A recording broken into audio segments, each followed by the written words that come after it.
Page में आ गए हैं स्टूडेंट्स हम पेज नंबर 11 पे। अब पेज नंबर 11 पे भी वही स्ट्रक्चर हमें समझाया गया है, इंट्रोगेटिव प्रोनाउंस। अब इंट्रोगेटिव प्रोनाउंस नाउंस यानी पर्टिकुलर किसी भी चीज़ का नाम होता है, और प्रोनाउंस मतलब उसकी जगह पर जो वर्ड्स लगाए जाते हैं, जैसे ही, शी, उस तरह के वर्ड। तो interrogative pronouns like who, whom, whose and are also use to ask questions. कई जगह पे हु, हुम, हुज इस तरह के वर्ड्स को भी क्वेश्चन बनाने के लिए यूज़ किया जाता है। Example, who has written this letter. अब ये लेटर किसने लिखा है, तो इसका हाँ ना में जवाब नहीं होगा, इसमें नाम देना पड़ेगा हमें। Anil has written this letter. Anil की जगह पे आप कोई भी नाम ले लें। हुज बैग इज़ दिस, ये किसकी बैग है। इट इज़ सोनल्स बैग, यानी बैग जो है वो ऐसे ही तो नहीं पड़ी होगी, किसी न किसी की होगी, तो पूछा गया ये किसकी बैग है, यहाँ भी नाम चाहिए हमें। whom do you want to reward, आप किसको रिवार्ड देना चाहते हैं, यहाँ भी हमें किसी न किसी का नाम बताना है, तो ये WH वाले क्वेश्चन। अब interrogative pronoun who is used as a subject. यहाँ पे WH वाला जो है क्वेश्चन भी बनता है, प्लस वो सब्जेक्ट का भी काम करेगा। कैसे करेगा, एग्जाम्पल्स हम देखते हैं। सब्जेक्ट, ओके, फिर whom refers to the object, और ये जो WHO whom है ये यहाँ पे ऑब्जेक्ट का काम करेगा। अब ऑब्जेक्ट क्या होता है, जो सब्जेक्ट के अलावा किसी और चीज़ का भी सेंटेंस में वर्णन हो, उसको हम बोलते हैं object. Nowadays in formal conversation who is commonly used instead of whom। अब आजकल के नॉर्मल हम जो कन्वर्सेशन करते हैं, कन्वर्सेशन मीन्स वार्तालाप जो हम करते हैं, उसमें हु की जगह पे कई बार whom का यूज़ होता है कि ये किसने लाया या ये किसके द्वारा लाया गया है। तो किसके द्वारा लाया गया whom बन जाएगा, और किसने लाया अगर पूछेंगे डायरेक्टली तो who। Examples, whom does she want to meet, वो किससे मिलना चाहती है।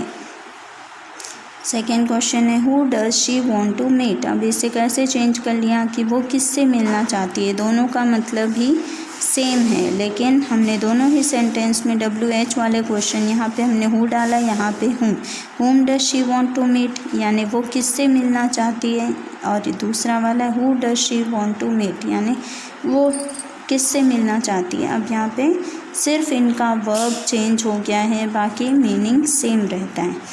In written English we generally use the form given in sentences as it is formal. अब अगर हम जनरली अपने नॉर्मल इंग्लिश में हम ए वाला ही यूज़ करेंगे, whom does she want to meet। In spoken English ये रिटन इंग्लिश में ये यूज़ करेंगे, और जब हम बात करते हैं, कन्वर्सेशन करते हैं, तो हम इसका यूज़ करते हैं। In spoken English we generally use the form given in the sentence B is it is informal. ये फर्स्ट वाला जो है फॉर्मल हो गया, यानी रिटन लिखने वाली भाषा में, और दूसरा वाला हु जब लगा दिया तो ये इनफॉर्मल हो गया, यानी ये स्पोकन लैंग्वेज बोलने के लिए। अब what and which are also interrogative pronouns, they can be used for both persons and things। अब उसके बाद what आता है, what and which। what का मतलब क्या, and which का मतलब कौन सा। अब ये दोनों चीज़ें भी इंट्रोगेटिव में ही आती हैं, लेकिन ये दोनों ही चीज़ें इंसानों के लिए या चीज़ों के लिए यूज़ होती हैं। Examples, what is he is a doctor. What is she is a professor. तो वॉट का यूज़ इस तरह से हो गया, यानी चीज़ों के लिए भी हो सकता है, लेकिन यहाँ पर तो इंसान के लिए पूछा गया। What is use for persons to inquire about their trade और प्रोफेशन। अब यहाँ पे वॉट का यूज़ किया गया इंसान के इंक्वायरी के लिए कि वो कौन है, क्या है। And what is also use to refer to things, और उसी जगह पे वॉट को हम कोई भी चीज़ के बारे में इंक्वायरी करना है तो भी वॉट पूछते हैं। Example, what is in the bag, bag के अंदर क्या है, तो वॉट आ गया। My clothes are in the bag, यहाँ पे चीज़ है, बैग क्या है, थिंग है। What are you eating, I am eating an apple, यहाँ पे ईटिंग यानी क्या खा रहे हो पूछा है, तो क्या खाने वाली जो चीज़ है वो चीज़ हुई, तो वो थिंग हो गई। इस तरह से यहाँ पे जो वॉट है वो थिंग के लिए यूज़ हुआ है, और यहाँ पर जो वॉट है वो पर्सन के लिए यूज़ हुआ है। अब which is used when we ask about things और what one particular thing in a group.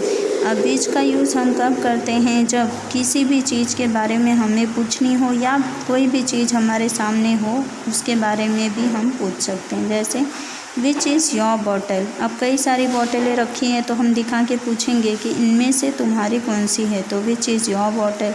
और सेकंड वाला, विच of this paintings have you made. अब कई सारी पेंटिंग दीवार में लगी रहती है, हमें पूछना होगा कि इसमें से तुम्हारी पेंटिंग कौन सी है, तो हम इस तरह से क्वेश्चन करेंगे, which of this paintings have you made, यानी तुमने इनमें से कौन सी पेंटिंग बनाई है। Which is also use to ask questions about persons when we have to select a person from a group.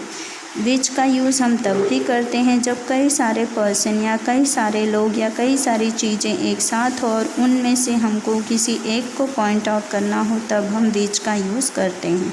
Which of you gave the application. अब application कई सारे आए होंगे, उनमें से तुमने कौन सा एप्लीकेशन दिया है, इंडिकेटिंग ए ग्रुप। तो हम अपने एप्लीकेशन का बताएंगे कि हमने लीव एप्लीकेशन दिया है या जॉब के लिए एप्लीकेशन दिया, उस तरह। विच ऑफ या boys is ready to play. कौन से लड़के प्ले के लिए रेडी हैं, इंडिकेटिंग ए ग्रुप। यहाँ पर पूरा ग्रुप है बॉयज़ का, उनमें से कौन से ऐसा पूछा जा रहा है, और इनमें बहुत सारे एप्लीकेशन हैं, उसमें से कौन सा एप्लीकेशन तुम्हारा है ये पूछा जा रहा है। तो इस तरह विच का यूज़ हम करते हैं। अब interrogative adjectives are also use to ask question, what snacks, which girl and whose book. अब उसके अलावा इंट्रोगेटिव क्वेश्चंस में कई सारा तरह, जैसे what snacks, which girl and whose book, कैसा नाश्ता, कौन सी लड़की या किसकी बुक, इस तरह। इंट्रोगेटिव एडवर्ब्स, ये सब हो गए इंट्रोगेटिव एडजेक्टिव्स। एडजेक्टिव्स का मतलब कि जो किसी की क्वालिटी के बारे में हमें बताएं। एंड इन एडवर्ब्स का मतलब होता है जो अपने वर्ब में कुछ और नया जोड़े।